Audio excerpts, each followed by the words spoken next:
겸손과 기도. 천미예수님, 어떻게 손 동작 넣어야 한다는 거 기억하시죠? 그죠? 네. 우리가 먼저는 오른손으로 네. 머리 꼭띠, 그 다음에 배꼽 저 아래로, 그러고 왼쪽에서 오른쪽으로 쫙 당김에, 예. 성부와 성자와 성령의 이름으로 아멘. 그렇죠. 아, 역시 그거밖에 몰라요. 몸으로 배야 돼. 몸으로. 그냥 노래는 그냥 같이 불러요. 동작 하지 말고.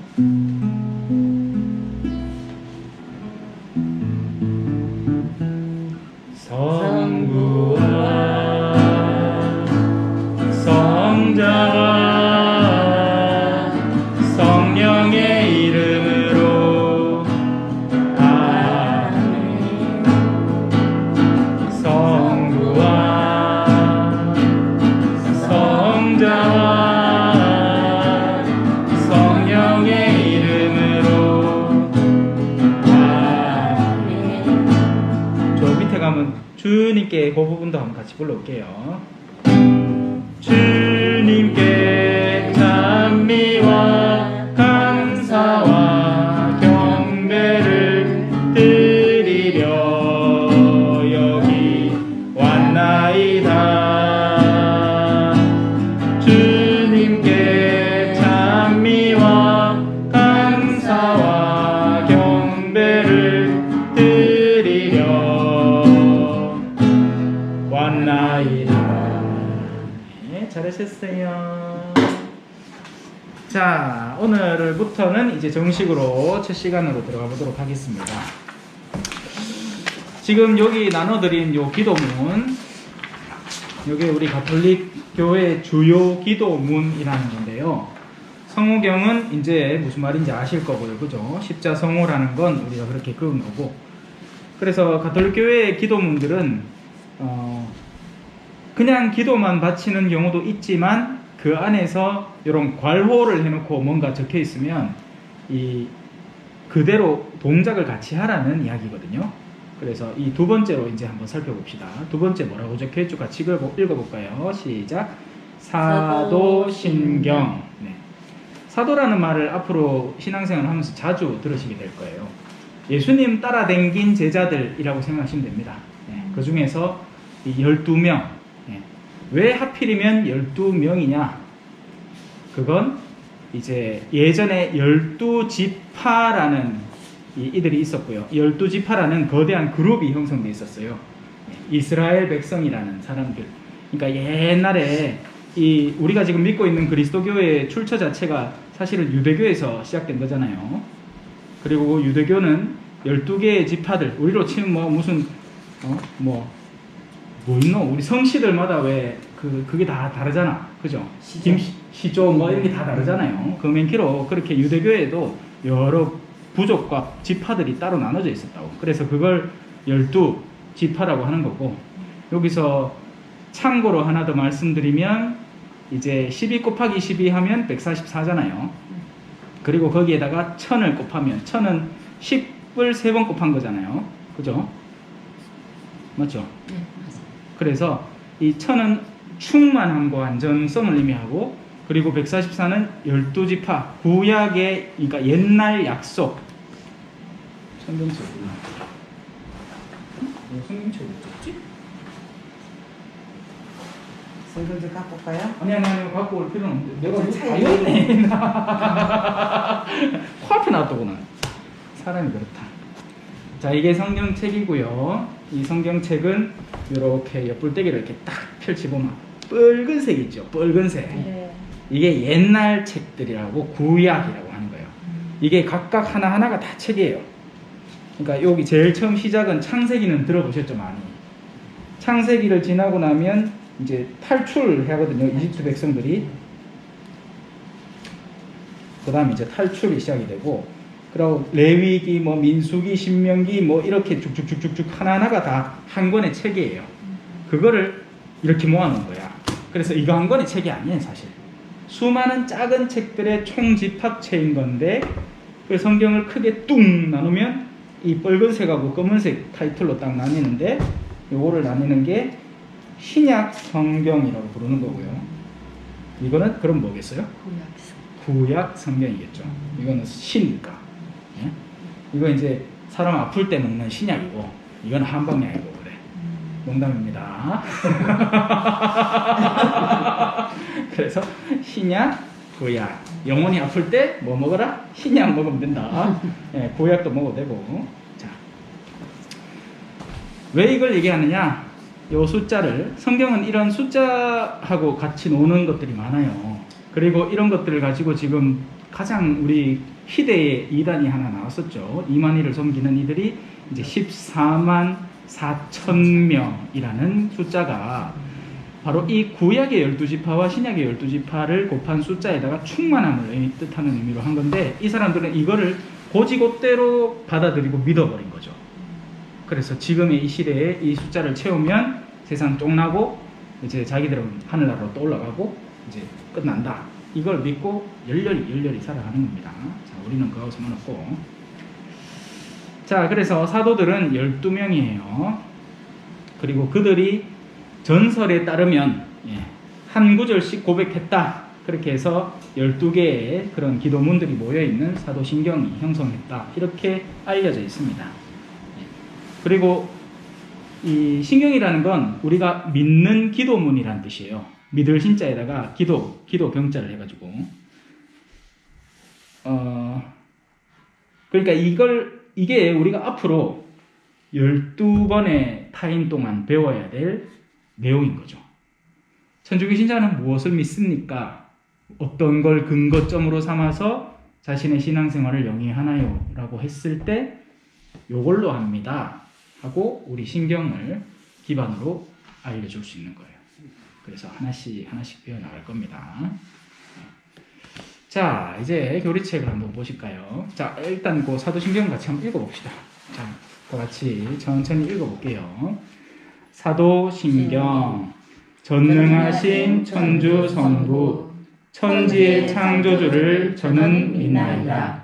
그 외아들 우리 주 예수 그리스도님. 자, 밑줄 부분에서 고개를 깊이 숙인다는데 밑줄이 없죠. 성령으로 인하여 여기에 줄을 한번 쫙 떠주십시오.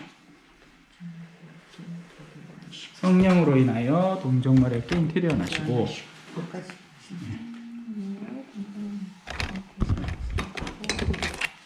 그 다음 밑줄을 딱 꺼놓으시면 됩니다. 그러니까 이제 그거를 바칠 때 고개를 살짝 숙이시면 돼요. 곱상하이. 자, 시작할게요. 성령으로 인하여 동정마리아께 잉태되어나시고. 왜? 와 고개 숙이는데. 우리는 이제 하느님을 당연히 믿지만, 지난번에 제가 이제 성호경을 가르쳐 드리면서 그 하느님은 성부라는 형태, 위격, 성자, 성령이라는 위격으로 드러나시는데, 우리에게 다가오신 예수님이 땅으로 내려와서 우리와 만남의 순간을 이루었기 때문에 그걸 강생이라고 하고, 그 의미를 되새기는 걸 성탄절, 거룩한 탄생일 크리스마스가 그걸 기리는 날이에요. 그 장면을 우리는 연상하면서 이 하느님께서 내려오시는 걸 기념하는 의미로 경배를 하는 거죠. 자, 그 계속 이어가 봅시다. 본시오 빌라도 통치 아래서 고난을 받으시고 십자가에 못 박혀 돌아가시고 묻히셨으며 저승에 가시어 사한날에 죽은 이들 가운데서 부활하시고 하늘에 올라 전능하신 천주 성부 오른편에 앉으시며 그리로부터 사니와 죽은 이를 심판하러 오시리라 믿나이다. 성령을 믿으며 거룩하고 보편된 교회와 모든 성인의 통공을 믿으며 죄의 용서와 육신의 부활을 믿으며 영원한 삶을 믿나이다. 아멘. 네.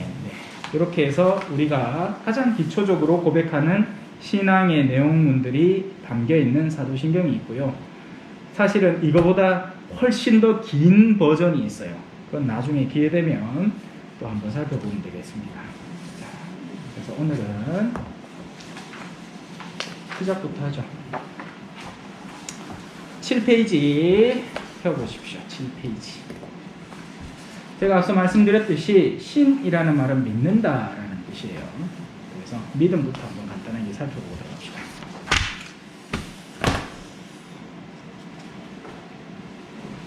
자, 제가 손에 뭘 쥐고 있습니다 라고 말을 했어요. 네. 그러면 이제 두 분은, 여기 계신 분들은 생각을 할 수 있겠죠? 신부님이 진짜 손에 뭘 쥐고 계실까? 뭐 딱히 아까 전에 쥐고 계신 거 못 봤는데. 아니야, 쥐고 계실 수도 있지. 뭐 옆에 있던 걸 잡았을 수도 있지 않겠어? 이제 5만 가지 생각을 해볼 수 있겠죠? 근데 그 가운데에서 이제 저라는 사람에 대한 기초적인 신뢰를 가진 분이라면 신부님이 말하는데 거짓말 하지는 않을 거야.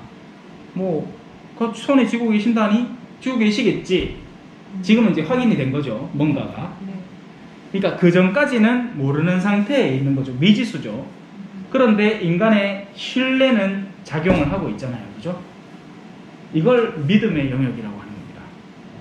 보이는 건 소위 말하는 과학의 영역이죠. 과학은 이미 있는 걸 살펴보는 거예요. 이게 진짜 가죽일까 아닐까? 이걸 열면 그 안에 도대체 뭐가 있을까? 아, 안에 텅 빈 게 아니고 안에 뭐가 있구나. 도장이 들었네. 도장 안에는 어떤 글씨가 적혀 있고 이 글씨를 찍는 잉크의 재질은 뭘까? 이런 것들을 살펴보는 건 그냥 있는 것들을 확인하는 과학의 영역이고요. 우리는 이제 믿음을 다루는 거죠. 믿을 것인가 말 것인가. 그리고 더 재밌는 건요, 여러분 돈 쓰잖아요. 돈. 그죠? 요새는 그 만원 쳐주도 않더라고. 5만 원 합시다. 누군가가 가게에 와서 5만 원을 내밀면 5만 원치의 물건을 살 수 있다고 믿는 거죠. 그만한 가치를 여기다가 부여했고 우리는 그걸 믿고 사는 겁니다. 그죠? 우리가 쓰는 일반적인 삶의 영역 속에서도 이 믿음이 작용을 하는 거예요. 근데 어떻게 알아요? 이게 진짜인지 가짜인지. 아닌 게 아니라 실제로 5,000원짜리 유입회범이 있었죠.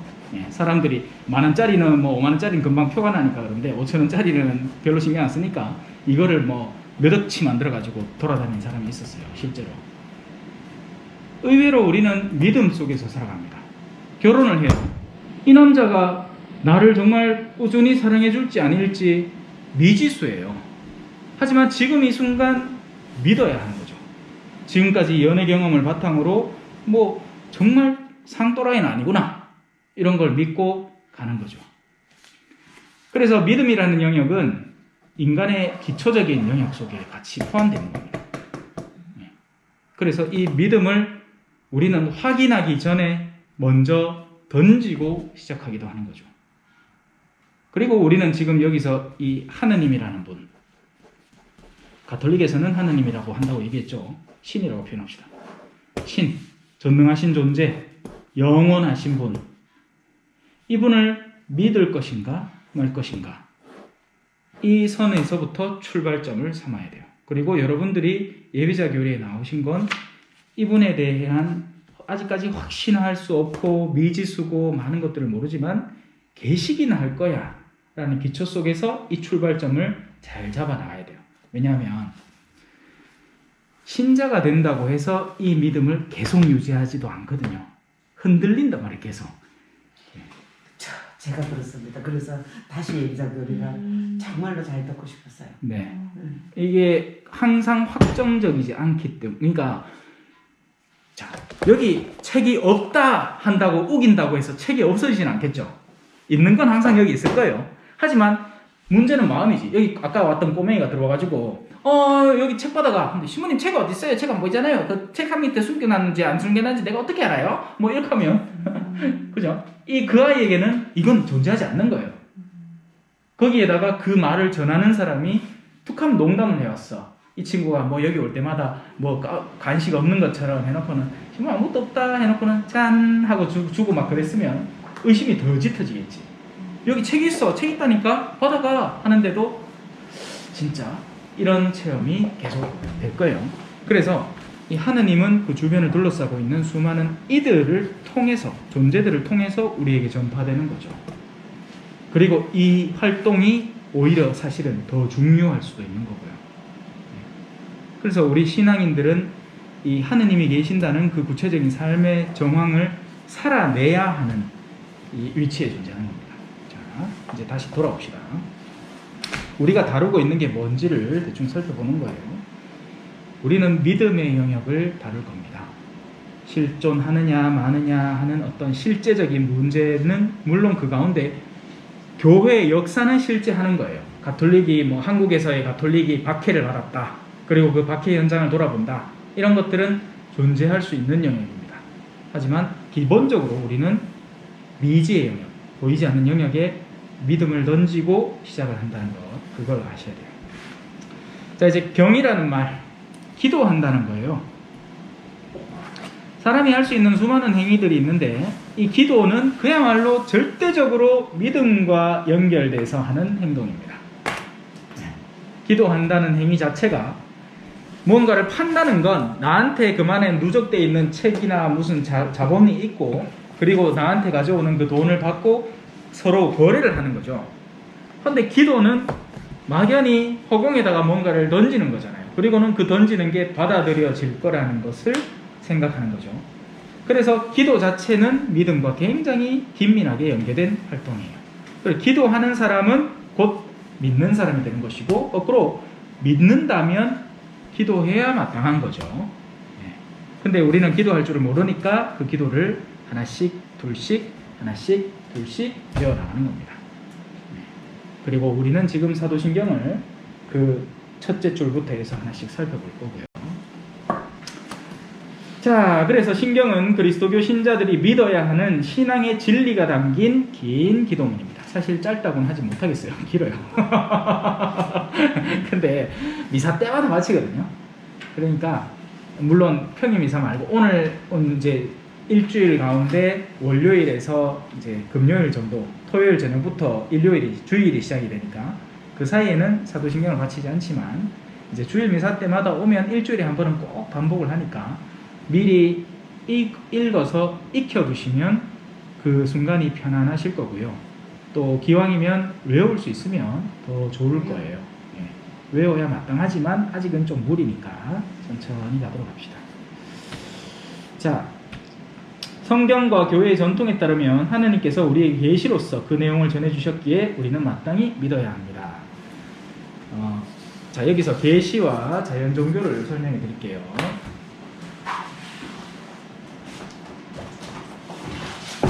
저거 이쪽에 납품하는데 괜찮죠? 저거 써도 되죠? 두 분은 제가 예비자니까 기꺼이 선물해 드렸고요. 이거는 한 권에 10,000원입니다. 충분히 대가를 치러야죠. 예. 10,000원. 신분 저는 집에 제가 우리 딸이 3권을 샀거든요. 아, 그래요? 그러니까 집에 한 권 있습니다. 그럼 네. 그냥 청량하시고. 아니, 네. 제가 전에 배운 거하고는 이게 신분이 직접 쓰신 거라서 네. 엄청 탐이 나는데요. 아니, 그럼요. 뭐 한 권 구입하시면 됩니다. 네. 편안하게. 뭐 몇 권 더 가져가셔도 돼요. 그러면은 여기다 지불해야 되니까 사무실에다. 아니, 저한테 주시면 돼요. 뭐, 자, 일단 뭐 전체 하시고. 돈 까먹고 안 내도 됩니다. 어차피 성교 목적으로 갖고 있는 거니까. 자, 그냥 드릴게. 아니죠. 자매님도 원하면 한 건 드릴게요. 아니야, 집에 있습니다. 집에 있어요. 네네. 됐어. 한건 드릴게요. 저는 여기서 지금 갈 때 정리하고 가겠습니다. 자, 다시 돌아옵시다. 네. 자, 계시와 그리고 다른 종교를 자연 종교라고 합니다.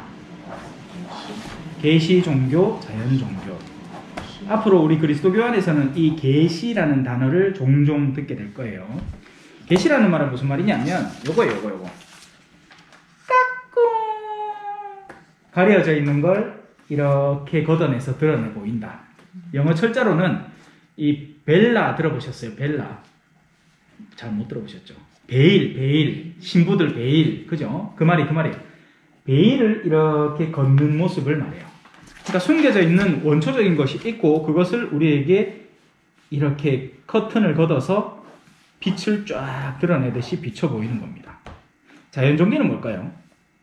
한 사람이 살아요. 혼자 사는 데는 아무 문제 없겠죠. 그래서 현대인들은 혼자 많이 살죠.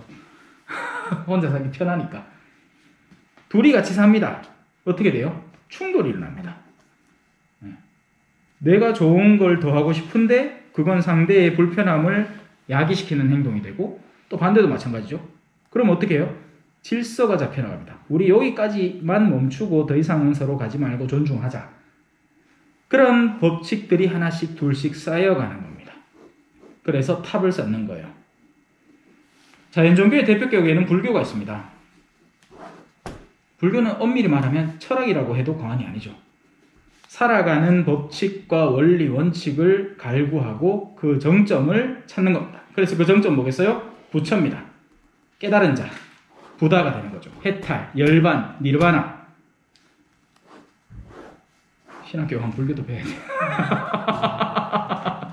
자, 그래서 그걸 자연종교라고 해요. 밑에서부터 피라미드를 쌓아나가는 거죠. 서로 더 안정된 상태, 더 안정 상태, 그리고 그래서 세상 안에 사는 이 불가에 속해서 사는 이 이제 속세를 떠나서 사는 이 뭐 그렇게 해서 최종적으로는 열반에 이르는 것, 그걸 목표점으로 삼는 겁니다. 깨달은 자가 되는 거죠. 하지만 계시는 전혀 딴판이에요. 계시는 이런 계단을 다 올라가기에는 우리가 너무나 부족하다는 걸 아는 겁니다. 하느님이 당신의 이 얼굴을 드러내 보여주시고 누구든지 그분을 바라보고 그분을 내미는 이 손을 잡으면 그걸 믿음이라고 표현을 하는 겁니다. 이 손을 잡으면 당신이 계신 곳으로 기꺼이 올라가 버릴 수 있는 직행 구조를 갖고 있는 거죠. 여기에는 그래서 이걸 한 번에 이룰 수 있겠어요? 없겠어요? 절대 안 되죠. 그죠? 우리 생 자체를 한번 보시라고요. 언제 뭐 남편하고 안 싸우겠노 하지만 맨날 싸우잖아. 그죠? 세상에서 계속 언제 욕심하면 안 내보겠노 하는데 또 욕심 나고, 그런 악순환의 구조를 계속하니까 무슨 개념을 개발을 했냐면 윤회라는 걸 개발을 합니다. 돌고 도는 쳇바퀴인 거죠. 이렇게 한번 돌고 올라가든지 요 위에서 놀다가 내려가든지 이런 개념으로 가는 거예요. 하지만 이걸 어떻게 입증할 수 있는 방법은 전혀 없죠. 이 윤회라는 개념은 정말 파고 파면 팔수록 더 조금은 황당스러운 개념이에요. 겁이라는 시간도 왜 억만겁 뭐 이런 얘기 들어보셨죠? 철산이 하나 있는데 선녀가 이 목욕 사우나 하고 이제 선녀탕에 사우나 하고 싹 올라갈 때 철산을 이렇게 옷으로 스쳐서 그 철산이 닳는 시간이 이래. 그게 이 상상 속의 개념인 거죠. 자, 계시는 당신이 우리에게 당신을 열어내 보이고 우리에게 다가와서 그 인간의 직접적인 역사 속에 개입해서 사람들을 끌어올리는 작업입니다. 그래서 우리는 계시 종교라고 하는 거예요. 숨어있는 것을 열어봅니다. 계속 갑시다. 신앙은 단순히 진리를 알고 암기하는 것만으로 그치는 것이 아닙니다. 물론 필요하다면 암기도 해야 되겠지만, 하지만 거기에서 멈추는 것이 아니라 하나님께서는 진리를 암기하라고 하시지 않습니다. 하나님께서는 우리에게 당신을 기꺼이 내주시어 지극히 인격적인 방식으로 구원과 신앙의 역사 안에서 그분을 만나게 하십니다. 사실 오늘 수업을 보더라도요, 제가 뭐 외울 거를 잔뜩 준비해가지고 이거 다음 시간에 올 때까지 다 외워 어디서 뭐 그것도 하나의 수업이 될 수 있어요. 그리고 가르치기를 귀찮아하는 사람은 수업을 그런 식으로 진행을 합니다. 그러면 나는 안 해도 돼. 나는 이미 다 이제 배운, 왜 대학 교수님들이 그렇게 하잖아요. 강의록 이빠이 두꺼운 거 줘놓고는 학생들한테 다 시켜. 뭐 번역도 너가 해, 뭐 서머리도 너가 해. 하지만 교리는요, 사실은 이 만남 자체가 더 중요한 거예요. 이 만남의 시간을 꾸준히 성실하게 보내면서 지금은 아직 어색하지만 조금씩 서로를 이해하고 알아나가는 과정인 거죠. 그래서 두 분은 땡 잡으신 겁니다. 그죠? 우리 신자들도 내 만나기 힘들어 하는데, 그죠? 두 분은 매 화요일마다 이제 호기실로 봐야 되잖아. 그죠? 자, 그게 인격적인 방식이라는 거예요. 인간과 인간이 서로 만나서 같이 이 자리에 현존하면서 서로를 알아나가고 이해해나가고 배워나가는 과정인 거죠. 자, 그렇게 구원과 신앙의 역사 안에서 그분을 만나게 해주신 겁니다. 우리 하느님은 직접적인 삶의 맞닿음 속에서 우리가 서로 만날 수 있도록 도와주시는 분이에요. 그리고 예수님과 그분의 구원의 메시지를 받아들이는 신앙은 이러한 그분의 계시에 대한 응답이 되는 겁니다. 그래서 위로부터 오는 부르심이 있어요. 불러요, 우리를. 그리고 우리는 응답하는 겁니다. 여러분들이 그냥 오고 싶어서 왔다라고 생각하실 수도 있지만, 어떤 계기든지 여러분들에게 가닿아서 성당에서 뭐가 있다라는 것을 이해하고 깨닫게 되는 계기가 존재했던 거예요. 그렇다면 거기서부터 부르심이 시작되는 거죠. 이거를 전문적인 용어로 성소라고 하거든요. 거룩할 성자에 부르심 소자라고 해서 이제 사제성소라고 하는 겁니다. 신부는 하느님으로부터 일종의 부르심을 받아서 가는 거죠. 근데 너무 또 심각하게 생각해가지고 막 하늘에서 막 요새가 세바 내가 너를 부른다 뭐 이런 거 없어요. 네, 그런 거 없고 삶의 과정 속에서 뒤돌아봤을 때 그런 경험이나 체험이 하느님이 내 삶 안에 훅 들어오셔서 나에게 개입하신 순간이었구나 하는 것을 깨닫게 되는 거죠. 자, 그렇게 불러요. 그리고 우리는 응답해야 됩니다. 믿음의 응답을 하는 거죠. 예. 사도신경의 역사는 매우 깁니다. 왜냐하면 그리스도인들이 믿어야 하는 신앙 진리를 정립하는데 수세기가 걸렸다는 건 당연한 이야기겠죠. 신경은 우리가 결코 의심해서는 안 되는 다른 요소들이 있잖아요. 예를 들어서 지금 우리는 신경을 배우고 있습니다. 우리가 하는 시간을 교리 시간이라고 표현하죠. 교리보다 더 핵심 안에 들어있는 내용을 뭐라고 표현하냐면 교의라고 합니다. 그리고 그 교의의 가장 기초 단을 형성하는 것을 바로 사도신경인 거예요. 그게. 그래서 이거는 엑기스 중에 엑기스 중에 알짜 중에 알짜만을 골라 모아놨기 때문에 이것만큼은 우리가 무엇을 믿는지를 알기 위해서 심지어는 외워도 무방한 거죠. 좋은 거죠. 교리는요, 상황에 따라 변할 수 있어요. 예를 들어서 인터넷은 어떻게 써야 되느냐, 이런 것들은 교리적인 차원에서 지금의 시대에서는 이렇게 써라, 지금은 활용을 해라, 지금 인스타그램이 아이들의 정신을 좀 먹는다, 그런 것들은 어느 정도는 자제를 하자. 미디어 선포를 위해서는 열심히 활용을 하되 자제를 좀 하자. 이제 아이들이 그런데 거의 관심이 없다. 그렇다면 이제는 그냥 써도 괜찮다. 이런 교리적인 건 그 시대의 환경과 문화에 따라서 변화될 수 있는 겁니다. 어느 정도는. 우리 한국은 한국 고유의 특성이 있겠죠. 저는 이제 남미에 8년을 있었으니까 남미 땅에 적용되는 문화가 있고요, 한국 땅에 적용되는 문화가 있어요. 오늘 우리 자매님 한복을 아주 곱게 입고 오셨는데 이건 우리 한국적인 문화에 밑바탕한 거죠. 근데 외국에는 이제 그럴 옷이 없어요. 맵시 있게 입고 다니는 옷이 자체가 별로 없다고. 그리고 파는 옷 자체도 중고 옷을 사 입어요. 그러니까 그런 문화 안에서 형성되는 기초적인 것들이 있겠죠. 자, 다시 돌아옵시다. 우리는 신경의 각 절마다 우리의 삶에 진정으로 중요한 내용이 담겨 있다는 것을 알아야 합니다. 신경의 각 구절은 다음과 같습니다. 자, 요거는 바로 우리가 읽었던 이 사도신경의 내용 그대로예요. 근데 이 사도신경의 기도문을 딱 일단 다시 한번 잘 살펴보면 알 수 있지만 midnight가 제일 끝에 와 있잖아요. 근데 이게 외국말은 거꾸로잖아요. 그죠? 네. 동사가 먼저 나옵니다. 그래서 I believe가 먼저 시작이 되는 거죠. I believe. 이제 죄송합니다. 그래서 원래는 나는 midnight이다. 그건 역시도 하나의 중요한 파트를 형성을 하는 겁니다. 그리고 그 뒤에 midnight가 계속되는 거죠. 천재 창조주를 midnight이다. 그 외아들 우리 주 예수 그리스도를 midnight이다. 잉태되어 나심을 midnight이다. 이런 식으로 가는 거예요. 믿음이 가장 기초적으로 깔려 있다는 거 잊지 않으셨으면 좋겠어요. 자, 1절 들어가기 전에 혹시 우리 신자분들도 궁금하신 게 있으시면 질문하셔도 됩니다. 제가 이거 사도신경 할 때는 이게 성령으로 인하여 동정 마리아께는 동정녀 마리아께 이게 책에 기록되어 있어서 저는 요새도 동정녀 마리아께 그 입에 붙어가지고 계속 그렇게 나오거든요. 그래서 어느 날부터인가 바뀌었는가 보지. 어느 날부터인가 여자가 빠져버리고 저 혼자만 동정녀 마리아 이렇게 하더라고요. 기도문은 이제 가톨릭 같은 경우에는 보다 이 현대적인 언어로 이 그때 시대에 맞게끔 쓰는 방향을 항상 추구합니다. 그래야 그 사람들에게 쉽게 섞여들 수 있을 테니까요. 예를 들어서 옛날에는 성부와 성자와 성신이라고 얘기를 했어요. 그거를 보다 더 올바른 해석으로 성령이라고 번역을 한 거고요. 마찬가지로 그 밖의 부분들도 조금씩 미묘한 변화들이 있어 왔고 또 제 생각에는 앞으로도 있을 거예요.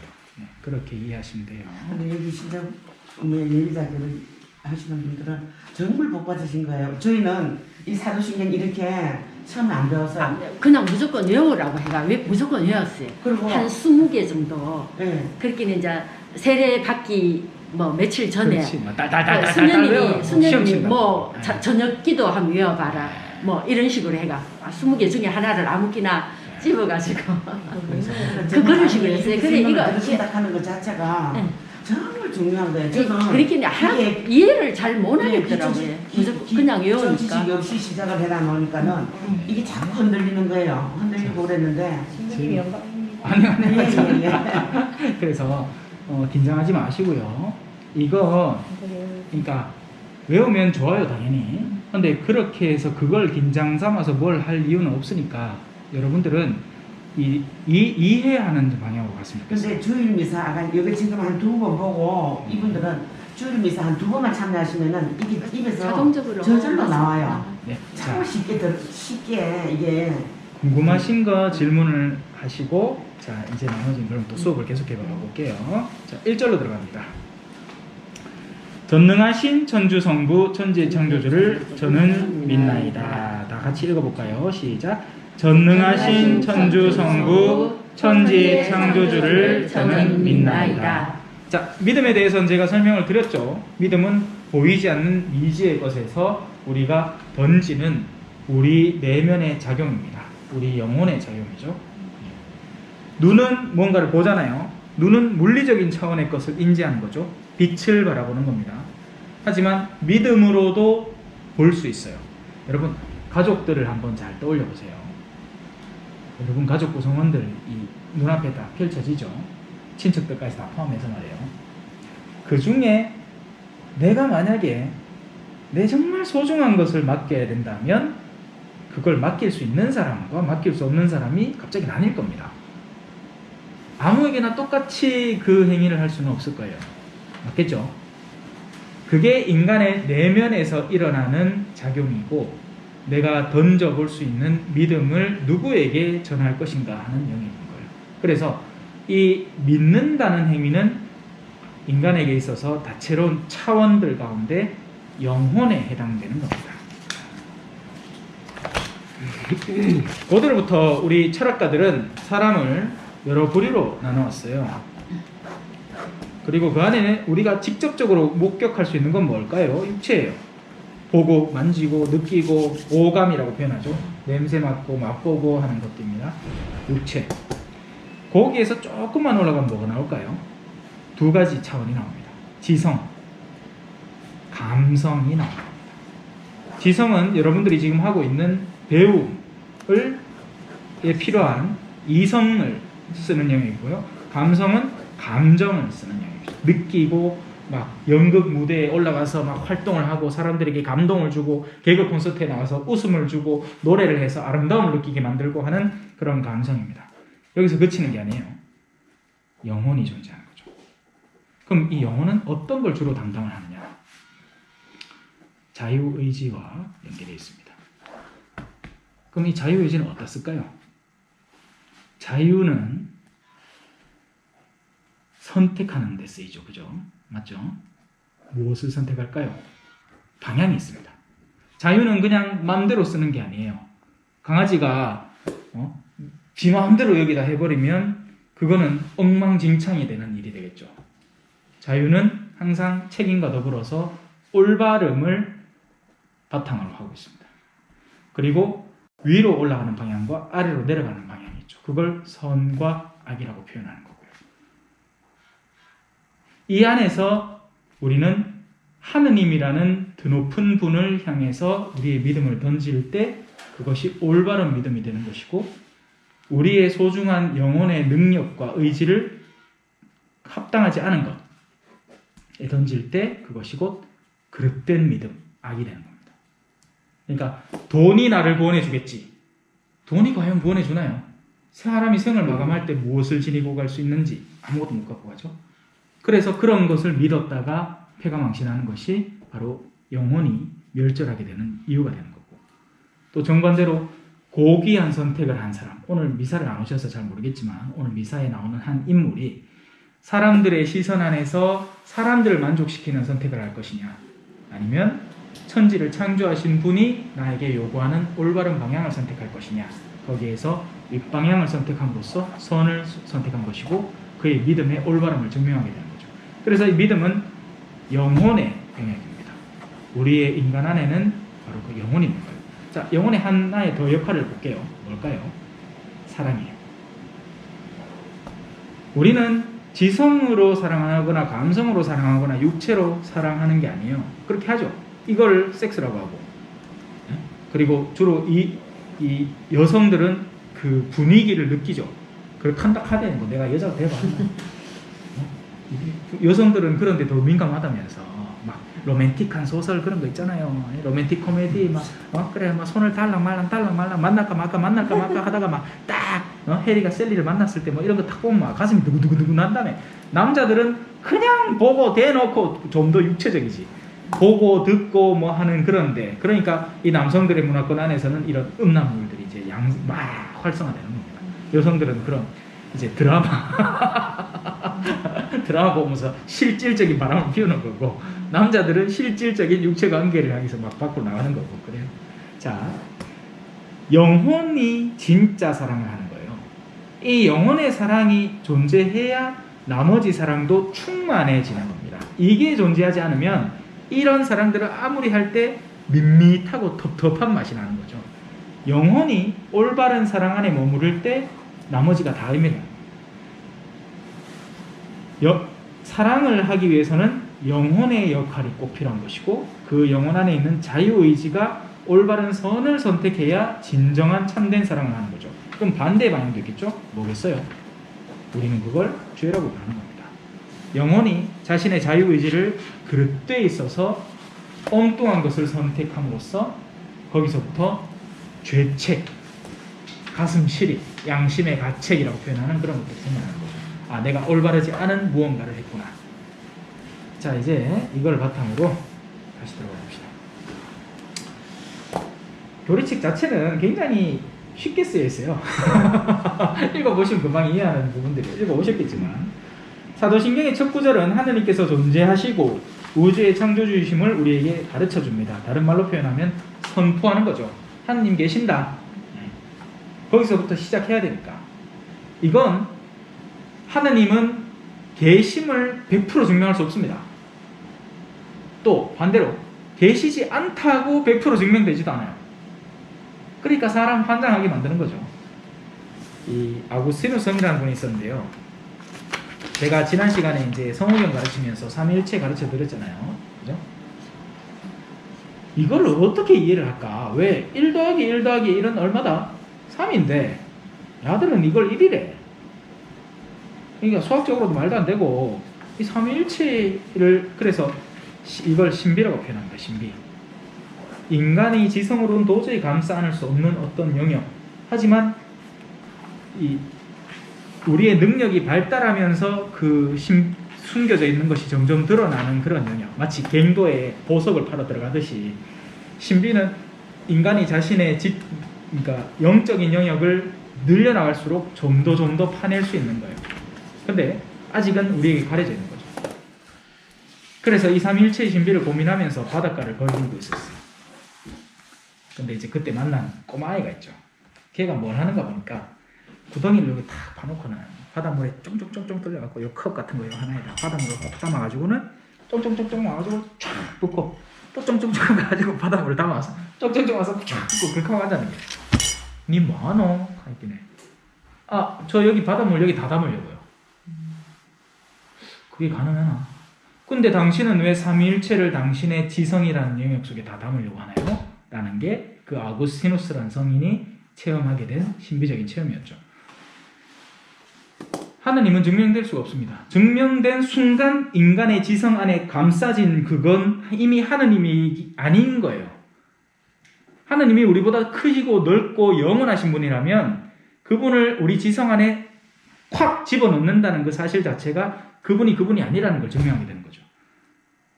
근데 이게 재밌는 게 이단이 왜 그렇게 매력적으로 보이냐면 엄청 논리적인 설명을 하려고 시도를 하기 때문이에요. 우리는 최종적으로 맞닿게 되는 부분에서 신비를 만날 수밖에 없습니다. 미스터리라고 하죠. 미스터리. 알지 못하는 어떤 영역이 존재해야만 하는 거예요. 하지만 말씀드렸듯이 결코 알 수 없는 게 아니고 아직 파들어가지 못한 것뿐입니다. 대학 도서관에 책들이 엄청 많죠. 나는 아직 그 문도 열지 않았기 때문에 그 안에 무슨 내용인지 전혀 몰라요. 그래서 그 대학 도서관 안에 있는 모든 것들은 나에게는 미스터리한 영역이지만 내가 글을 배우고 외국어를 배우고 수학적 내용을 배워서 최강은 한 것씩을 해서 섭렵을 해나가면 이제 그 미지의 것은 나의 것이 되는 거죠. 그렇게 될 거예요. 이 수업을 통해서. 자, 그래서 하느님은 일단은 우리는 계신다고 하고 넘어가야 됩니다.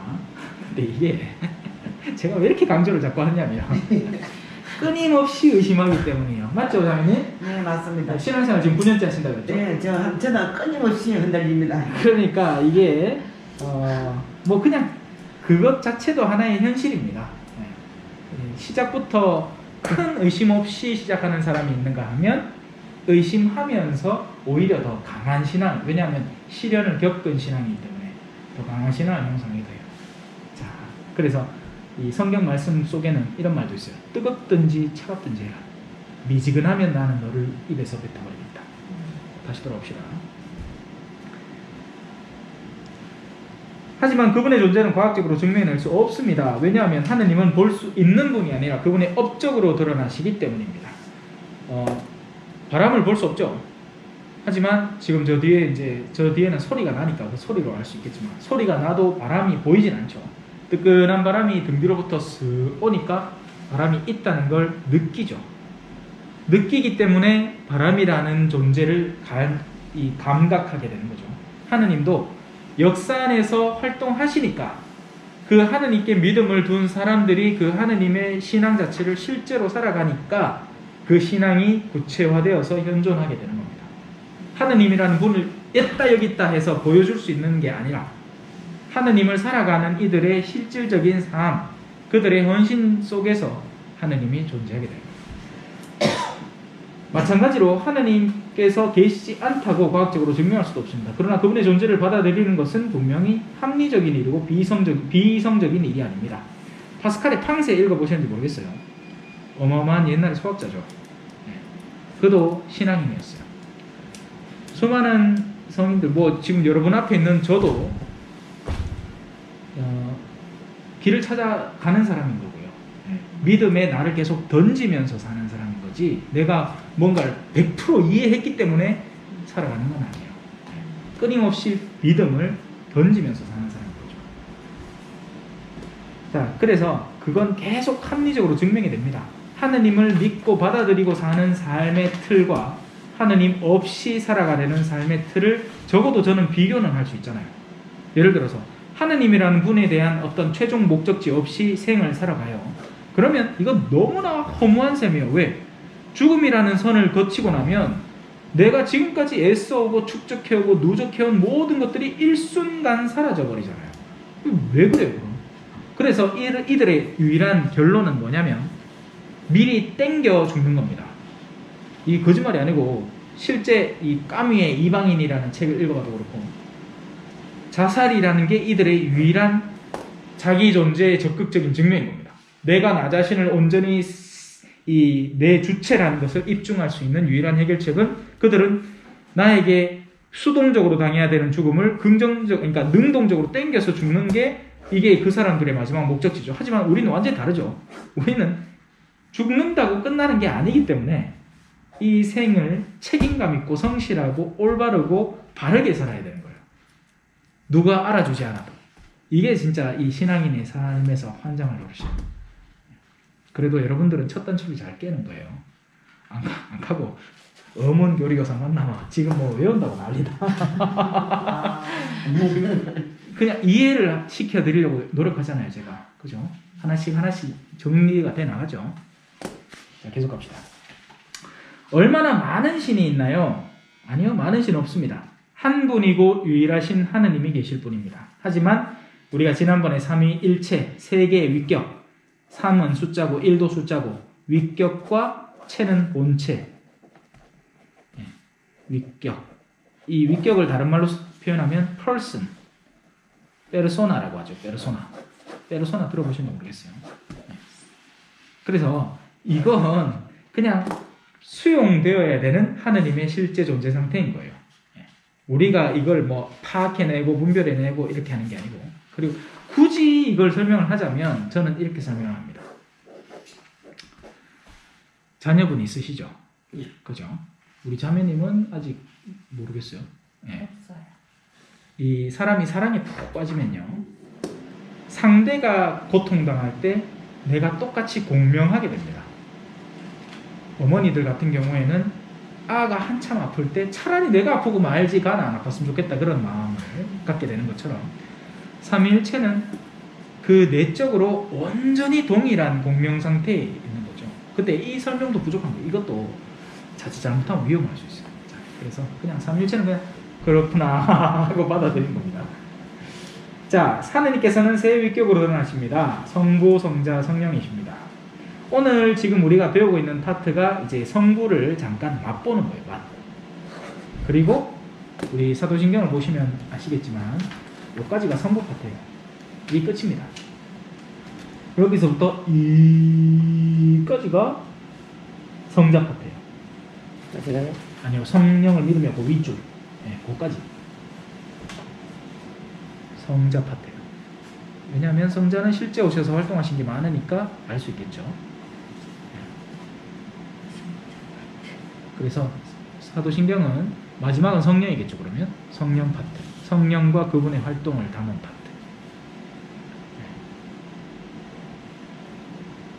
괄호에서 교회 적으셔도 돼요. 성령 밑에는 교회.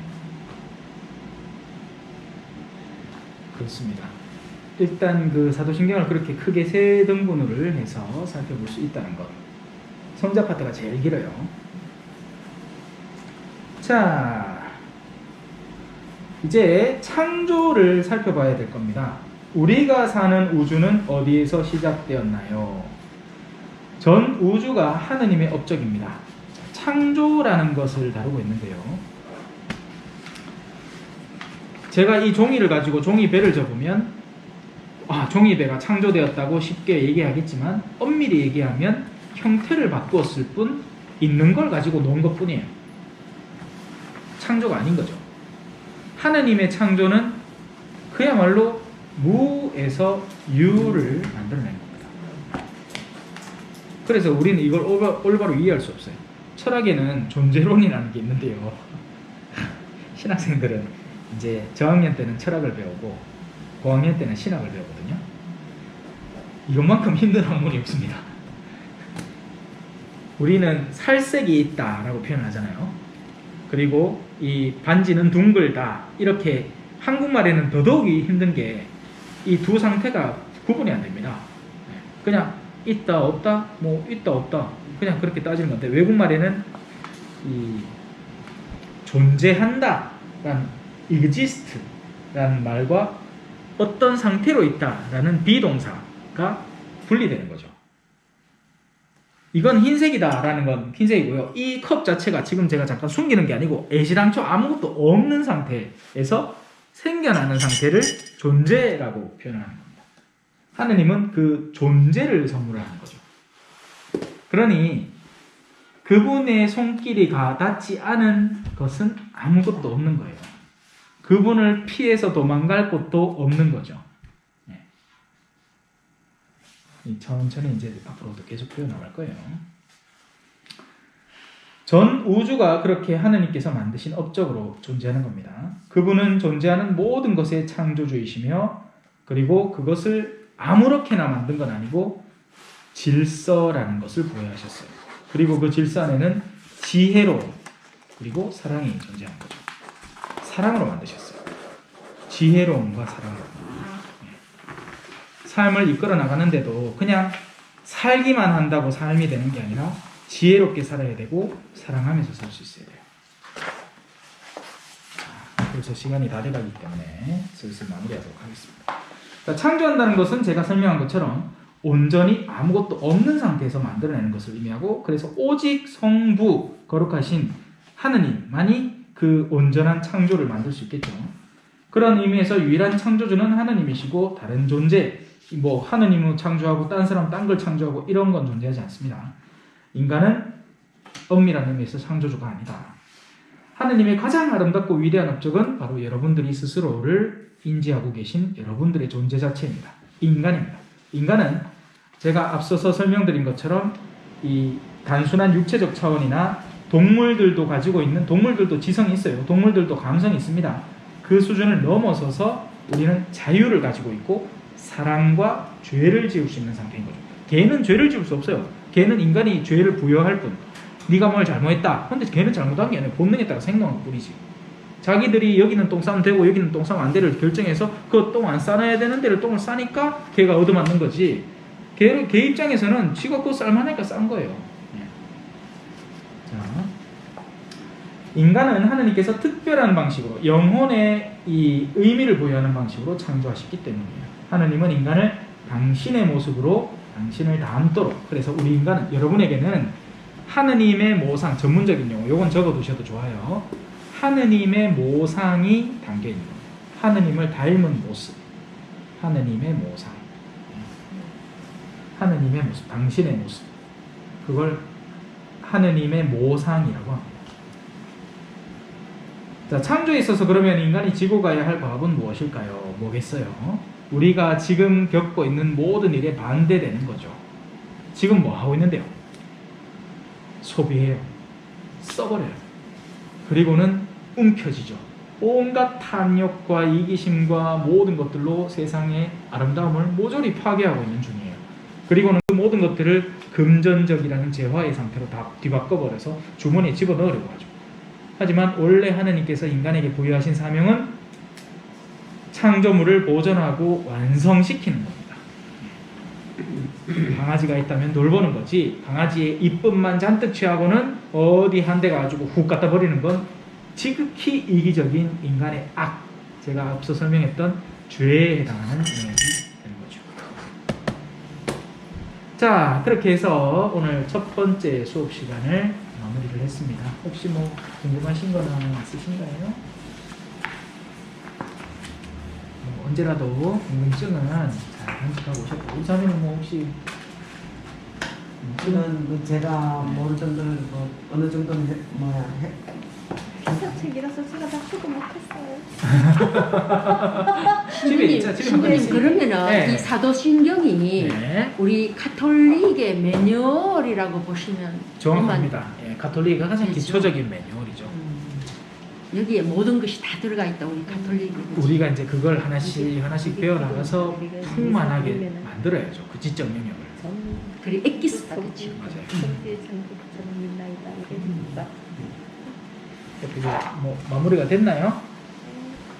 자, 그러면 마치면서 우리는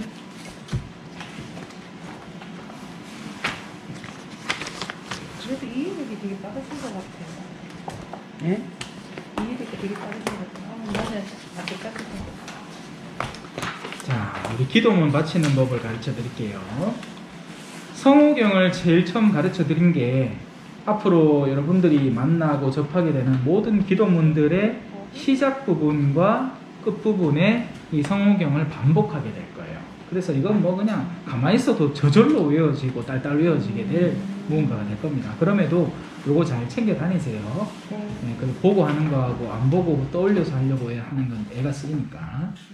자, 그러면 이렇게 할 거예요. 1번 성호경, 2번 사도신경, 그리고 마치면서 다시 1번 성호경, 이렇게 한번 해봅시다. 숫자 성호도 같이 그으면서요. 자, 시작하겠습니다.